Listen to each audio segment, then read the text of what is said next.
Missionary Man. Il y a une belle chanson de Eurythmics, pour ceux qui connaissent, Missionary Man.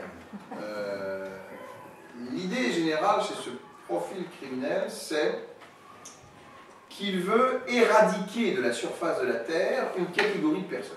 Et c'est force qui a une mission. Voilà. Classiquement, c'est les prostituées. Voilà. Puis ça devient toute personne nuisible pour la société, à ses yeux, mais ça peut ensuite être les mécréants. Hein, les mécréants, c'est des cafards. Donc, voilà, comme Daesh, absolument.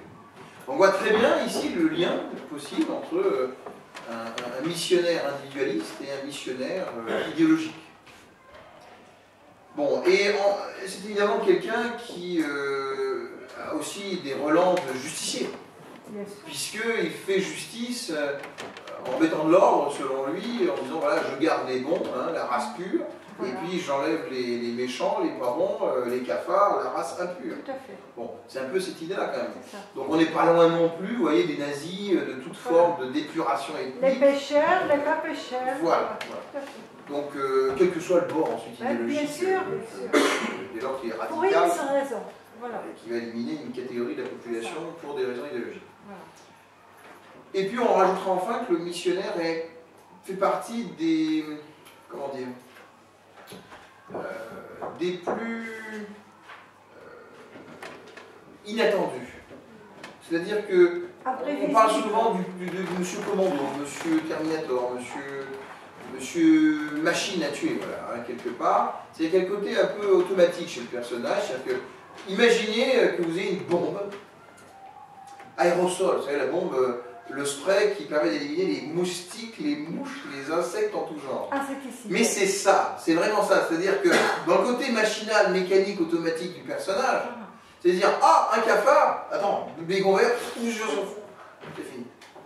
C'est ça, c'est le côté vraiment automatique hein, de l'histoire, il ne se pose pas de questions, et donc il n'y a pas de remords, il n'y a pas de regrets, évidemment, tout ça est très percutant dans l'élimination.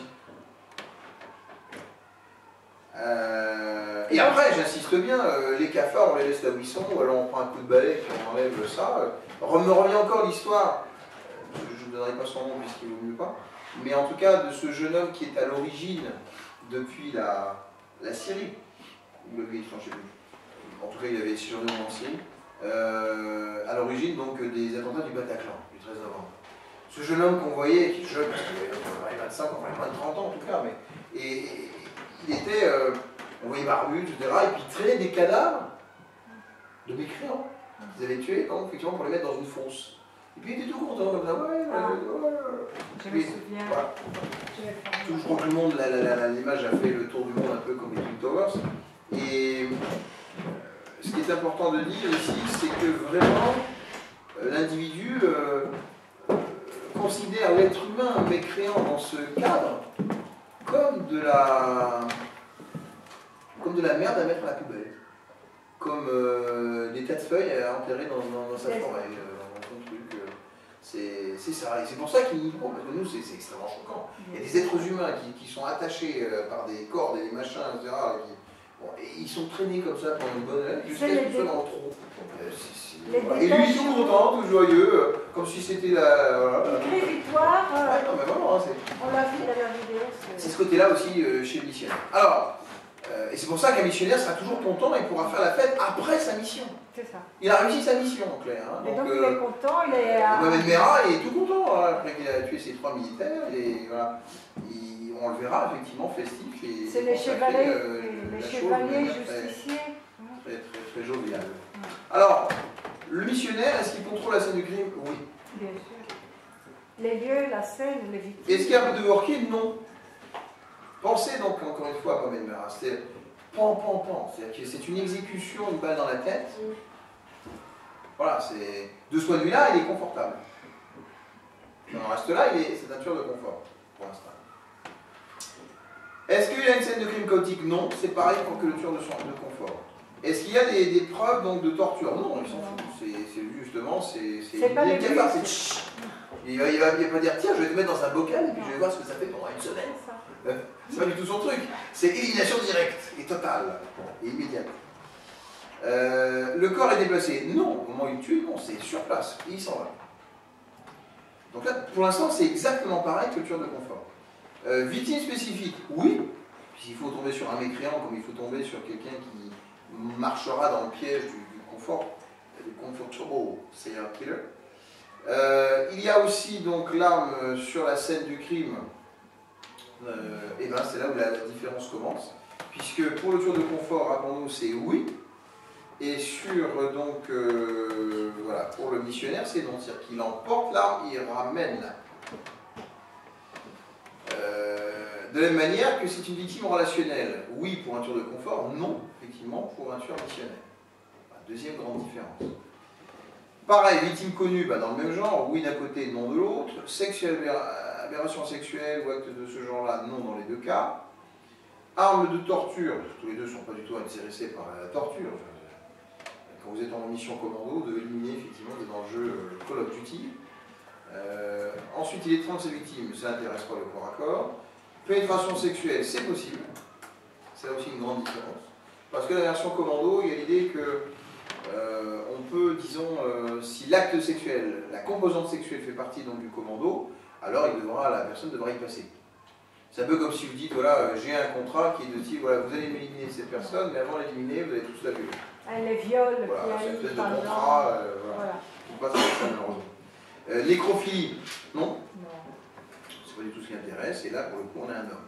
Donc on voit très bien que c'est l'individu, quand même, dans les différences fondamentales, qui ne connaît pas sa victime. On pourrait dire finalement qu'un tueur missionnaire, de base, c'est un tueur de confort qui ne connaît pas sa victime. Je vais le résumer comme ça.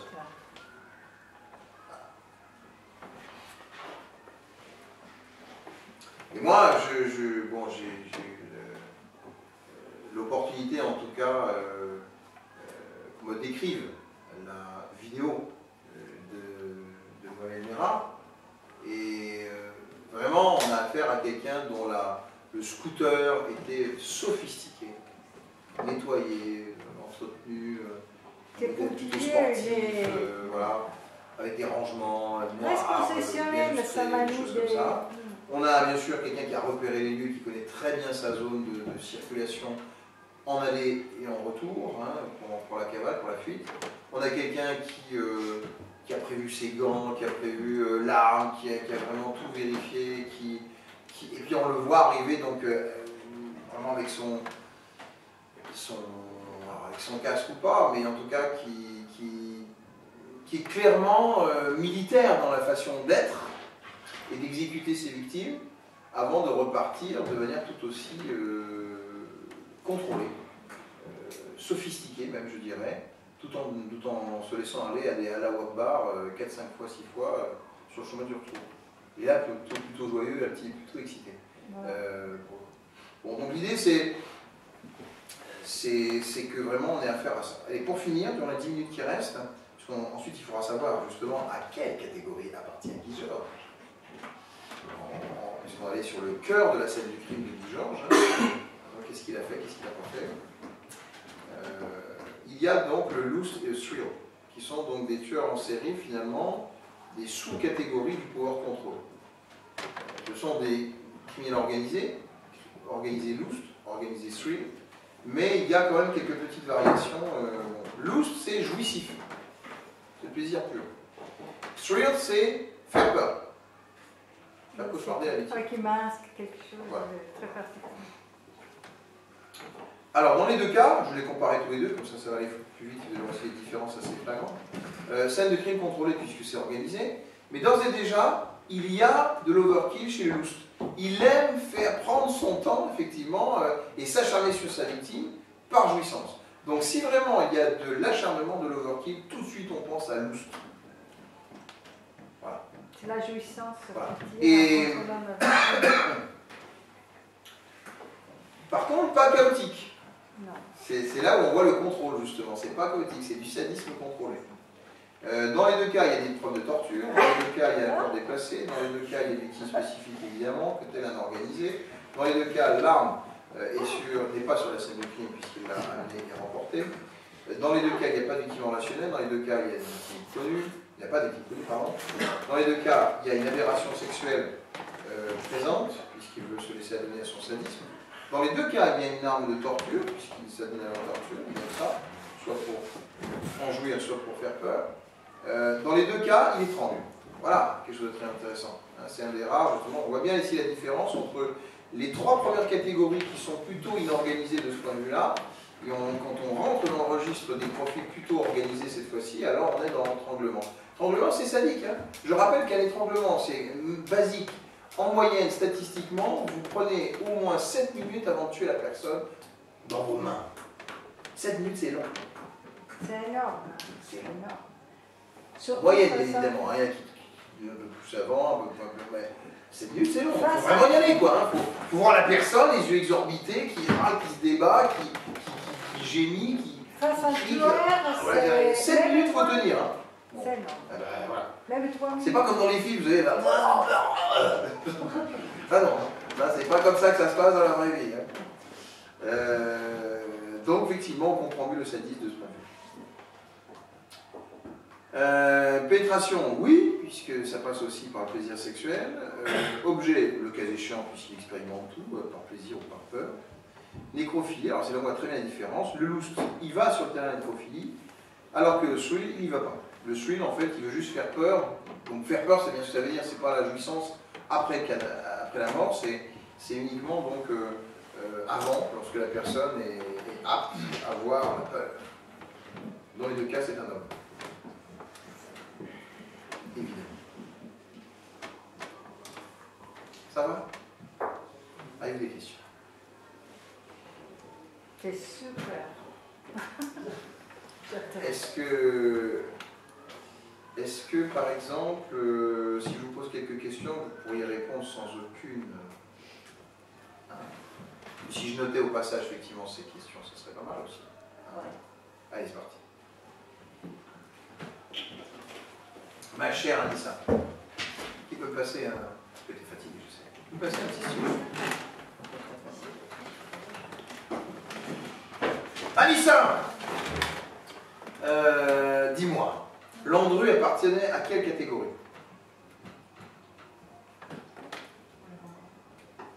On en a parlé tout à l'heure.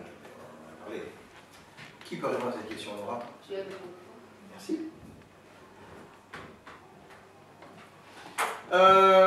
Un tueur en série, donc, ne connaît jamais sa victime, oui ou non? Dani? Ça dépend. Ça dépend parce qu'il y a des tueurs en série qui connaissent leur victime. Connaître dans le sens de créer une relation dans le but de l'éliminer. Et il y en a d'autres qui ne connaissent pas du tout. Qui font des crimes d'opportunité. Ok. C'est des gens, en tout cas, c'est tout à fait valable. Je suis là.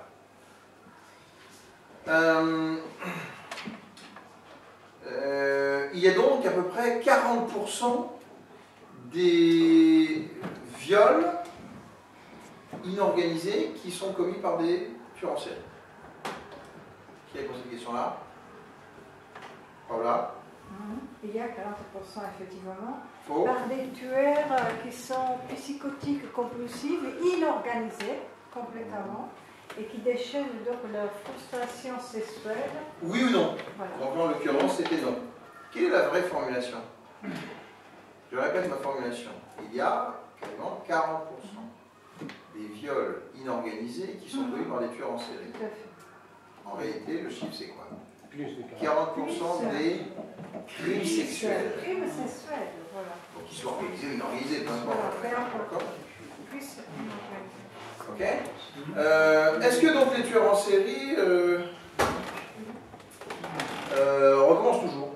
Non, un tueur en série à la base, c'est quelqu'un qui fait plusieurs crimes, qui ne s'arrête pas à un seul crime. Donc, Ça dépend. On a parlé de Mais si c'est tueur en série, c'est en série, hein. C'est pas... Voilà, mais c'est pas tout seul. Mais bon, ça dépend, comme il dit monsieur. Un tueur en série ne recommence pas toujours. Pourquoi? Parce qu'il trouve une compensation. Vous avez tiré l'exemple avant de quelqu'un qui était en prison et qui après sa femme était revenue, a trouvé une compensation. Voilà. Et donc ça peut être un moyen, effectivement, de Pour pouvoir... freiner, suspendre ou arrêter la série. Voilà, voilà. Mais après, c'est... à partir du moment où il est déjà qualifié tueur en série ou pas? Non, à partir du moment où la femme est décédée, ça a recommencé. Qu'est-ce qu'il recommence Voilà. toujours? Après qu'il se trouve une autre fois un décalage émotionnel et affectueux. Voilà. Ok. Donc les victimes de tueurs en série sont souvent des travailleurs immigrés, prostituées, étudiantes, cadres supérieurs, fous, quoi. Toute catégorie Ah, confondue. Personne vulnérable. Abdelrahman, Ça dépend Monsieur aussi. Gademi. Est-ce que les victimes de tueurs en série sont toujours des travailleurs immigrés, prostituées, personnes vulnérables, personnes âgées, fous, cadres supérieurs, travailleurs? Fragilisé la plupart. La plupart, ça dépend. Monsieur Gademi? Oui.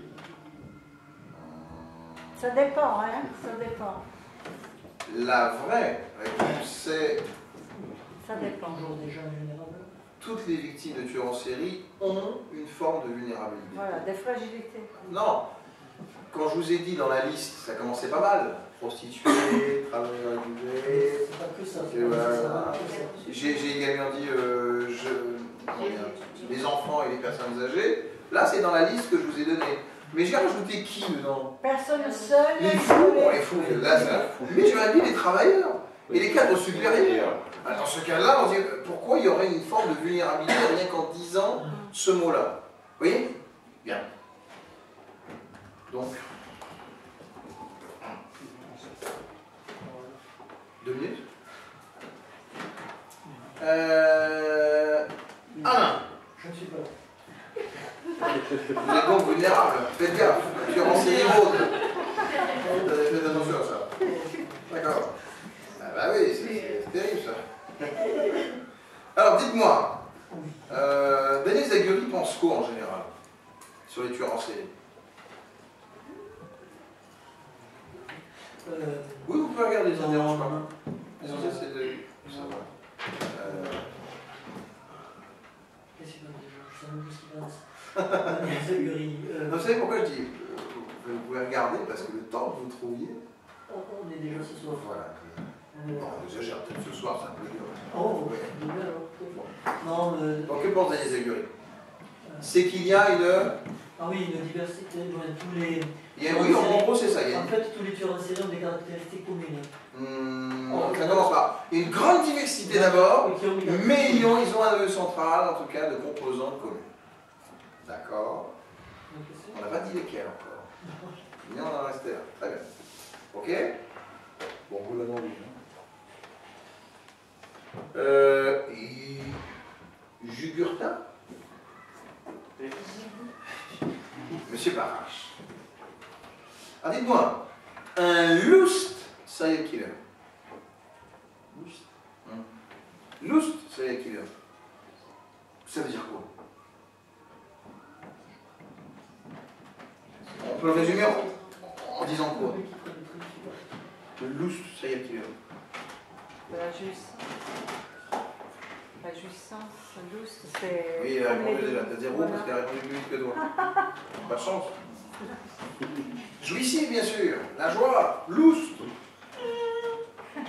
Ah, loust. Ok. Allez, pour finir, tout le monde est pas passé. Walibi.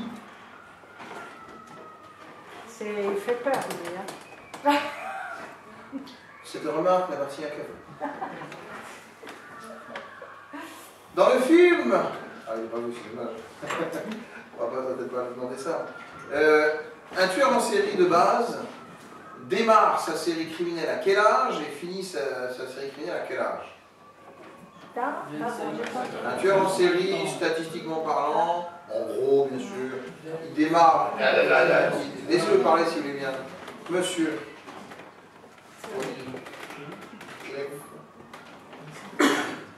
Il commence à quel âge et finit à quel âge? 25, monte à 25 et 30. Mais c'est merveilleux. Quelqu'un peut souffler quelque chose? Ah non, mais c'est bien. C'est très bien. Ok, Amar.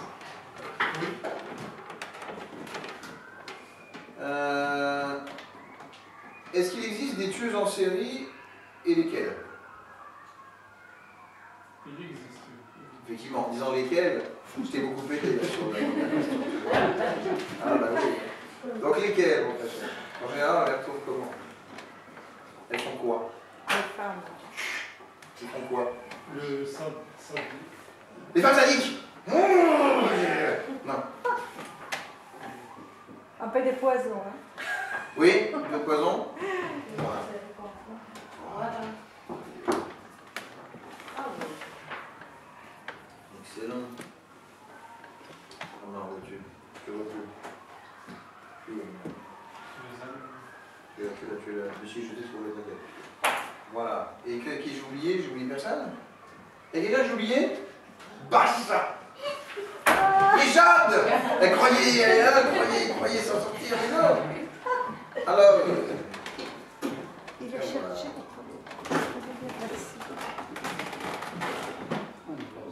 Le téléphone de Charles. Encore combien? Allez, pour les Non, finir. laisse, merci. Bien. Ça cherche bien. Selon Brent Tervain, t'inquiète pas, ça va être relativement simple si tu réfléchis bien. Selon Brent Tervain, le meurtre à caractère sexuel, donc l'homicide sexuel, peut se traduire de différentes façons. Tu écoutes bien et tu vas me trouver l'anomalie. Ce qui est pas bon. Premièrement, dans un homicide sexuel, la victime est retrouvée nue sur les lieux du crime. La position est sexuellement explicite. Il n'y a pas d'insertion d'objet dans les cavités sexuelles. Sperme sur la victime ou à proximité de la scène de crime. Et mutilation au niveau des parties sexuelles. Je répète. Selon Brent, homicide sexuel se caractérise par 1. Victime retrouvée nue sur les lieux du crime. 2. Position sexuellement explicite.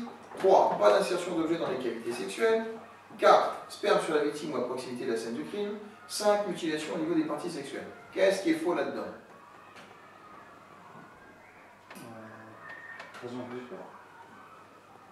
Sperme égale sexe.